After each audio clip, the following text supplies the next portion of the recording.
Hello, Pirate fans, and welcome to another edition of our AD Report. As you can already tell, this is going to be a very special edition, as I am privileged to be sitting next to legendary college basketball broadcaster and Seton Hall alum, Dick Vitale. Dick, thanks so much. Well, great being with you, Bryan. Go Pirates, baby. What a year. That's for sure. That's where we're going to start. Obviously, it's been a pretty special season in South Orange so far. Pirate fans are certainly feeling the excitement. I've been curious, if you're watching and your thoughts. Well, I wish your games were on ESPN or on Fox, but I do some of them, obviously.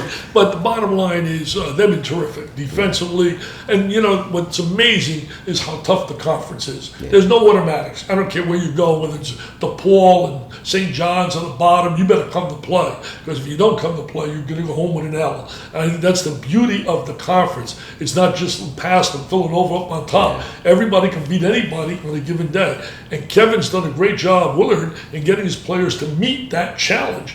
And Miles Powell's been super all year. Yeah, we talk about Miles Powell. I mean, certainly a special young man. It's been had a great 4 years at Seton Hall. We see him, obviously, everyone talks about the accolades he could achieve as the season goes on. Your thoughts on Miles? Well, Miles is just a terrific player, a big-time player, likes the big spotlight, makes big plays, and he's been doing that consistently. I mean, he's a tremendous scorer. He can score in a variety of ways, and it's really being a hunt for Player of the Year. I think right now you're looking at Garza, might be in the lead, the kid from over in Iowa. Miles is right there, along with the kid from Dayton, who's very good, Toppin as well. And then you throw in Marcus Howard from your conference in Marquette, a scoring whiz. And there's just really Dotson from out of Kansas. I think those guys are going to be in a hunt for the National Player of the Year. A lot can happen. There's too much. There's a lot of basketball still to be played. 100%, no doubt. So we talk about, I mentioned how you're a Seton Hall alumnus. We're certainly proud to be able to call you an alum of Seton Hall. I'm curious, memories for you of Seton Hall and how Seton Hall's kind of played a role in your life. Well, Seton Hall was great to me because of the local school. I went actually to the Patterson branch. We graduated part of Seton Hall in South Orange, but I didn't have to travel there because I lived close to Elmwood Park, New Jersey, and I lived at home at the time. But really, I used to go up there and watch basketball matches, see Nick Workman play. Sure. He was unreal. He should be in the Hall of Fame, the College Basketball Hall of Fame. The guy was a scoring machine. He was a price you go just to watch him play. 6'3", used to marvel at his rebounding ability. I mean, he was like 14 rebounds a game, about 30 every night, played for Richie Regan, one of the great guys who was a star at Seton Hall as a player as well. And became a famous AD there. But I'd see Nick, and then they had a point guard, played with Nick, was really terrific, one of my favorites because he understood how to play, very cerebral. Golden Sunken, his name was. Golden Sunken, man, what a combination. Sunken and Workman. And I used to go up there and just like a little kid having a blast, just going there and watching them play. Yeah, absolutely. So obviously you're one of the great ambassadors for the game of college basketball, and you're also a spokesperson for something that's, I know, very near and dear to your heart and a tremendous cause, the Jimmy V Foundation. So I'd be curious if we get an update on how things are going with that and the work you're doing. Bryan, it really does mean a lot to me. In fact, I'm waiting for a phone call today from a friend of mine whose grandson came down with a big problem with his leg. They found a tumor in his leg, and they're finding out today, because about 5 days ago, they did a biopsy. And they couldn't give the report right away. They said it takes 4 or 5 days. The family's been agonizing because it's a life changer. When that call comes, was it cancer or is it benign? Right. I mean, if it's cancer, it changes your life because it's chemo and radiation, and it's tough mentally to work. I've gotten to know so many families over the years. We have a gala, as you mentioned, my Dick Vitale Gala for the 14 years. We're going in our 15th year. We've raised $29.5 million so far for cancer. Everything is for research for kids, pediatrics. And there's nothing more dear to my heart. Until my last breath, I'm going to be begging and pleading for money. So if any Seton Hall fans want to help, they can just simply go to dickvitale.com.